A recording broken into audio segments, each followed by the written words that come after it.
Fake news. 내년 6월 지방선거, 가짜뉴스가 진짜표를 바꿀 수 있습니다. 선거 시작 몇 개월 전부터 법의 사각지대가 열립니다. 오늘은 현행 딥페이크 규제법의 허점과 선거 시작 전에 보완이 필요한 5가지 시스템을 다뤄보겠습니다. 안녕하세요. 아르게TV 유존선 PD입니다. 선거일은 2026년 6월 3일입니다. 공식 선거운동 기간은 후자 등록 마감 다음 날부터 선거 전날까지 통상 약 13일 정도에 불과합니다. 공직선거법의 강력한 처벌 규정은 선거일 90일 전부터 본격적으로 작동합니다. 하지만 여론은 그 이전 공천과 경선, 지역 커뮤니티 단계에서 이미 형성되기 시작합니다. 선거가 아직 한참 남았는데 지금 이 이야기를 하는 이유가 있습니다. 선거일 90일 전부터 처벌 규정이 작동하기 때문에 지금부터 법의 사각지대를 이용해 조작 영상과 허위 정보를 대량으로 유포하며 인식을 심고 수익을 챙길 창구가 열려 있습니다. 선거운동이 본격화된 뒤에는 이미 각인된 이미지를 지우기 어렵고 삭제와 수사는 뒤늦게 따라옵니다. 그래서 선거 시작 전 지금 이 시점에 법 제도 보완이 필요합니다. 해외에서는 이미 선거 개입형 딥페이크가 작동했습니다. 2024년 미국 뉴햄프셔 민주당 예비 경선 직전 바이든 대통령 목소리를 흉내낸 딥페이크 로봇콜이 유권자들에게 전화를 걸어 투표하지 말라는 취지의 메시지를 퍼뜨렸습니다. Don't vote. Don't vote. Stay home. 선거를 흔드는데 꼭 영상이 필요하지 않다는 점이 확인됐습니다. 한국에서도 지난 5월 대선 국면에서 이재명 후보의 발언을 조작한 영상이 퍼지는 등 딥페이크가 정치 이슈로 번졌습니다. 공식 선거운동이 본격화되기도 전에 선관위의 딥페이크 삭제 요청이 800건을 넘겼습니다. 현재 한국은 선거일 90일 전부터 선거일까지 딥페이크 영상 등을 선거운동 목적으로 제작, 편집, 유포, 게시하는 행위를 금지하고 위반 시 중형 처벌이 적용됩니다. 하지만 3가지 빈틈이 있습니다. 첫째, 시간입니다. 가짜는 순식간에 퍼지고 삭제 정정은 뒤늦게 따라옵니다. 둘째, 90일 규정만으로는 부족합니다. 선관위 자료에서도 90일 이전에는 표시 의무 등 일정 요건 아래 선거운동이 가능하다고 안내하고 있어 선거 시작 전에 인식을 심는 방식을 완전히 차단하기 어렵습니다. 셋째, AI 생성 콘텐츠에 라벨이나 워터마크를 붙이는 것만으로는 부족합니다.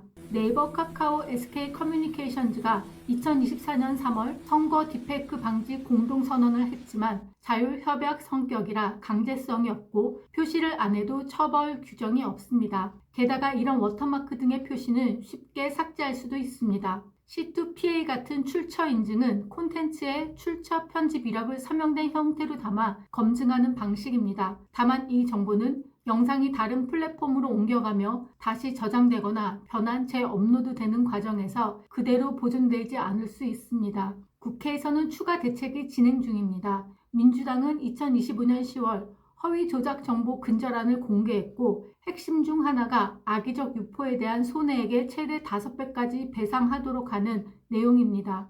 이 법안은 2025년 12월 과방위 소위 전체 회의를 거쳐 통과 단계로 진행됐습니다. 하지만 선거 관점에서 보면 숙제가 남습니다. 손해배상은 최종 판결까지 시간이 걸리고 피해 산정도 쉬운 구조가 아닙니다. 반면 돈은 지금도 벌립니다. 극우 보수 유튜브 상위 10곳이 2024년 12월부터 2025년 1월까지 2달간 슈퍼챗으로 6억 576만 원을 벌었습니다. 한 채널이 2024년 12월 한 달에 1억 원 이상을 슈퍼챗으로 벌었습니다. 그러므로 2026년 지방선거 시작 전에 보완이 필요한 5가지를 제안합니다. 첫째, 정당 후보의 공식 콘텐츠 인증 의무화가 필요합니다. 정당과 후보가 제작하는 모든 선거 영상에 C2PA 기반 디지털 서명을 의무화하고 선관위가 공식 인증 목록을 공개하는 방식입니다. 유권자는 선관위 사이트에서 진짜 공식 영상인지 직접 확인할 수 있어야 합니다. 틱톡은 이미 2024년 5월부터 C2PA 기술로 타사 플랫폼 AI 영상에도 자동 라벨을 붙이고 있고 네이버도 2025년 10월부터 치즈직에서 AI 표시 안 한 콘텐츠는 광고 수익을 차단하기 시작했습니다.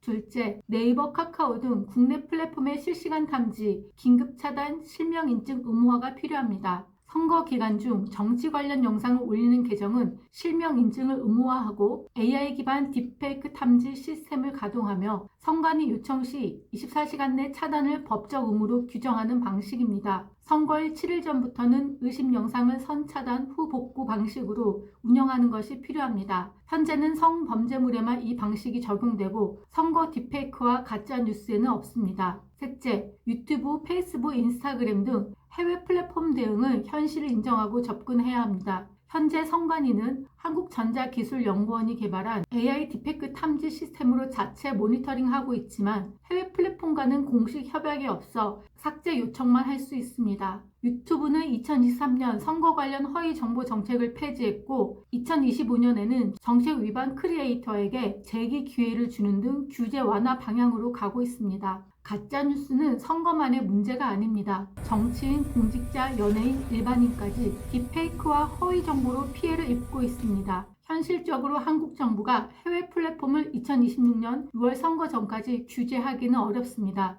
그렇다면 국내 플랫폼을 우선 강하게 규제하고 해외 플랫폼에 대해서는 정부가 협약을 지속 요청하되 단기적으로는 선관위의 팩트체크 시스템을 강화해 국민이 직접 확인할 수 있게 하는 것이 현실적인 접근입니다. 넷째, 징벌적 손해배상 기준을 피해자 손해액이 아니라 가해자 수익으로 전환하는 것이 필요합니다. 지금 국회에서 통과 중인 허위조작정보근절법은 피해자 손해액의 최대 5배를 배상하도록 되어 있습니다. 하지만 명예훼손의 경우 법원이 인정하는 손해액은 통상 수백만 원에서 수천만 원 수준이라 5배를 해도 기껏해야 억대 초반입니다. 앞서 말씀드린 것처럼 가짜뉴스로 한 채널이 한 달에 1억 이상을 버는 상황에서 수천만 원 배상은 사업 비용 수준입니다. 징벌적 손해배상 기준이 피해자 손해액 5배가 아니라 가해자가 해당 가짜뉴스 콘텐츠로 벌어들인 수익, 슈퍼챗, 광고 수익, 후원금 전부를 포함한 5배로 바뀌어야 실효성이 생깁니다. 동시에 법원이 가해자에게 본인이 직접 해당 채널을 삭제하라는 명령을 내리고 미이행 시 형사처벌과 1인당 수백만 원의 이행 강제금을 부과하는 법 제정이 필요합니다. 유튜브 협조가 없어도 가해자를 직접 압박할 수 있고 이렇게 하면 애초에 가짜뉴스를 만들지 않게 되는 사전 억제 효과가 생깁니다. 다섯째, 선관위 딥페이크 신고 검증 공개 원스톱 시스템 구축이 필요합니다. 유권자가 의심 영상을 신고하면 20시간 내 검증 결과를 공개하고 딥페이크로 확인되면 즉시 허위 확인 배지를 붙여 선관위 사이트와 SNS에 공식 게시하는 방식입니다. 해외 플랫폼에 올라온 가짜뉴스는 정부가 직접 삭제할 수 없으므로 국민이 직접 팩트체크할 수 있는 시스템이 현실적인 방어선입니다. 선거운동이 시작되기 전 지금 이 5가지 법제화가 필요합니다. 지금 국회에서 논의 중인 5배 손해배상 법안은 방향이 맞지만 배상 기준을 가해자 수익으로 전환하고 채널 삭제 명령까지 포함해야 실효성이 생깁니다. 선거는 사후 처벌만으로 지켜지지 않습니다. 선거 전에 작동하는 시스템을 함께 만들어야 합니다. 이런 제안에 대해 표현의 자유 침해라고 반발하는 목소리가 나올 수 있습니다. 하지만 가짜를 진짜처럼 만들어 사람을 속이고 돈을 버는 행위는 표현의 자유가 아닙니다. 허위와 조작을 표현의 자유로 포장해서는 안 됩니다. 표현의 자유는 진실을 말할 권리이지 거짓으로 타인을 해치고 수익을 챙길 권리가 아닙니다. 시청해주셔서 감사합니다. 아리케TV 유존선 PD였습니다. 안녕.